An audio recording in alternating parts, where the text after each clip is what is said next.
Ada orang bertanya kepada saya, Ustadz bagaimana nih saya kotor? Sholat. Ustadz saya kerjaannya riba. Sholat. Ustadz saya narkoba. Sholat. Ustadz saya kurir narkoba. Sholat. Ustadz saya masih sakau. Sholat. Ustadz saya kumpul kebo. Sholat. Sholat. Ustadz saya penari bukit. Sholat. Ustadz saya strip. Sholat. Pokoknya sholat gak usah ditawar. Bagaimana Ustadz campur-campur? Enggak campur, justru dengan sholat itu lama-lama bakal hilang penyakit kotor itu. Justru dengan sholat itu akan hilang semua yang kita, ya astagfirullahaladzim, semua orang yang mengerjakan itu lama-lama bakal hilang. Karena inna sholata tanha 'anil fahsya'i wal munkar.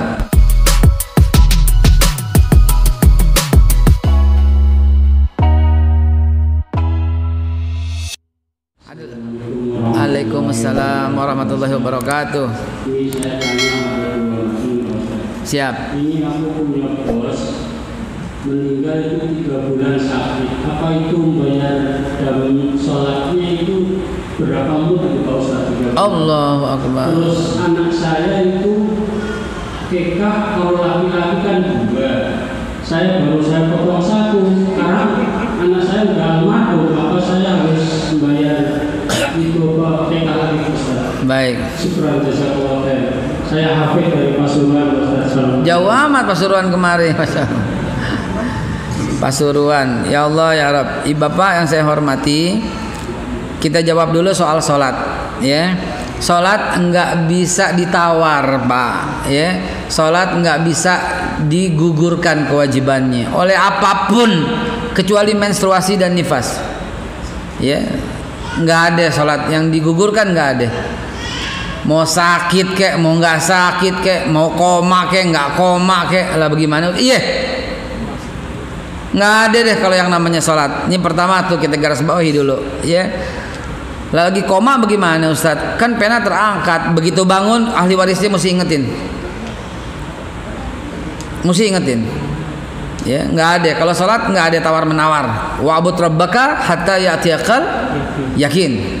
Sembahlah Tuhanmu sampai datang kepada kamu keyakinan. Al yakin haza al maut. Sampai mati. Salatlah sampai mati. Kagak ada istilah salat ditunda apa, nggak ada.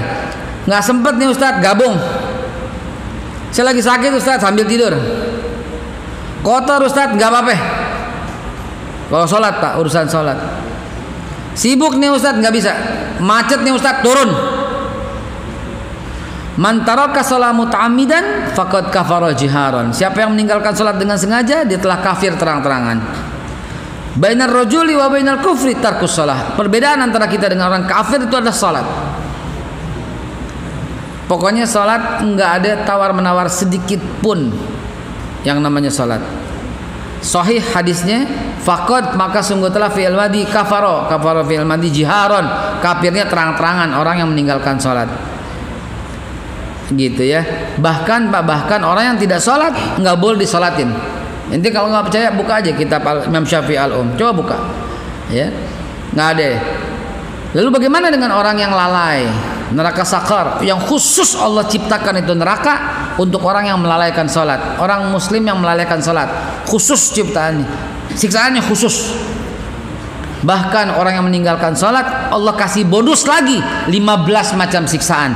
6 di dunia, 3 ketika mati, 3 di lubang kubur, dan 3 ketika bertemu dengan Allah Subhanahu wa ta'ala. 6 ketika hidup. Tidak akan mendapat bagian doa orang yang saleh. Setiap khotib berdoa Allahumma ighfir lil mu'minina wal mu'minat wal muslimina wal muslimat, enggak bakal kena buat orang yang meremehkan sholatnya. Tuh. Dia nggak akan pernah puas dengan kehidupannya. Dia pasti aus. Dia merasa kurang terus. Gagal orang yang meninggalkan, yang meremehkan sholat. Gitu. Dia nggak akan kelihatan tanda-tanda orang soleh di wajahnya. Mukanya nggak enak dilihat. Auranya pahit terus-terusan. Dan dia selalu memikirkan kecurangan-kecurangan. Karena sholat itu nggak bisa ditawar. Karena sholat itu merupakan hubungan. Perintah-perintah yang lain melalui malaikat Jibril, tapi perintah salat Rasulullah dipanggil langsung oleh Allah Subhanahu wa taala dalam peristiwa Isra dan Mi'rajnya. Begitu nggak salat, kelar. Makanya yang ada yang viral tuh yang saya sampaikan itu ya. Ada orang bertanya kepada saya, Ustadz bagaimana nih saya kotor salat. Ustadz saya kerjaannya riba, sholat.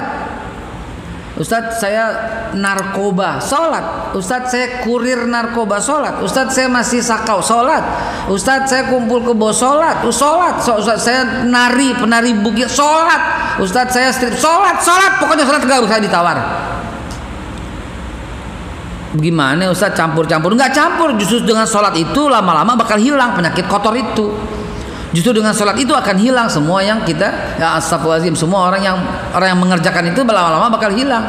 Karena inna sholata tanha 'anil fahsya'i wal munkar. Lalu bagaimana dengan orang sakit? Tetap wajib. Saya masih teringat almarhum ayah saya. Kira-kira 1 hari sebelum wafatnya masih jaga sholat dan udah nggak sanggup ngapa-ngapain, dan saya mengimaminya gitu. Saya masih ingat banget, abah ikutin ya, dia ngangguk aja ya, pelan-pelan ngangguknya gitu ya.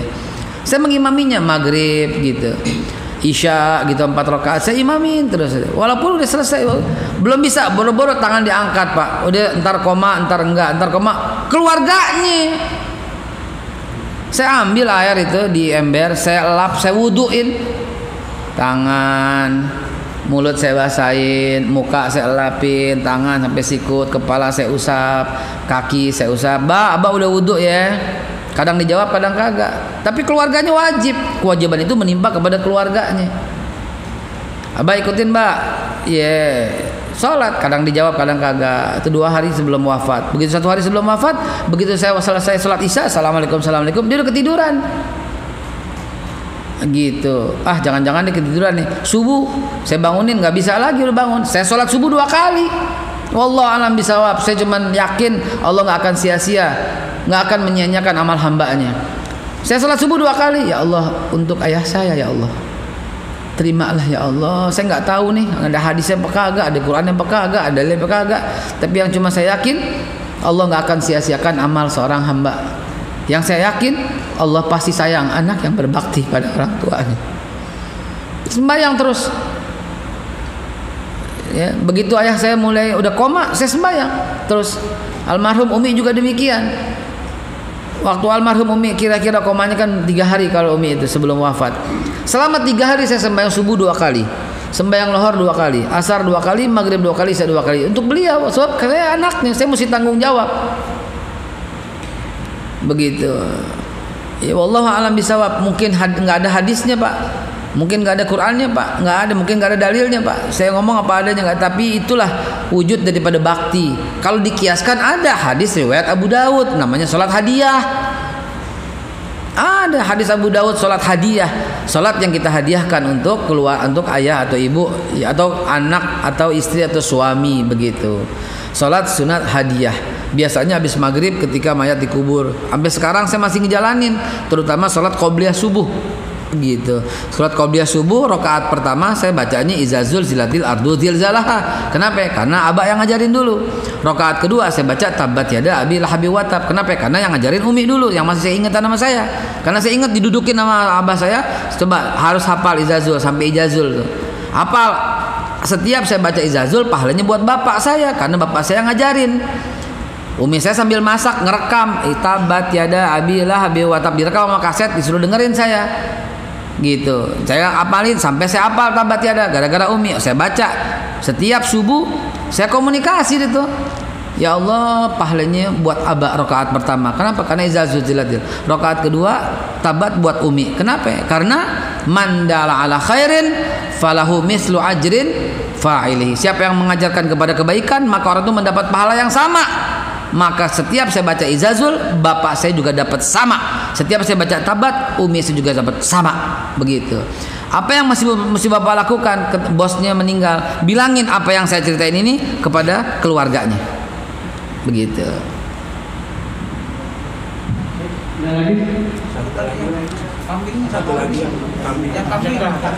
Oh akekah, khalas pak, cukup ya. Sunnah, jangan maksain diri. Kalau kita mampu, kalau nggak mampu nggak apa-apa. Ya. Nah.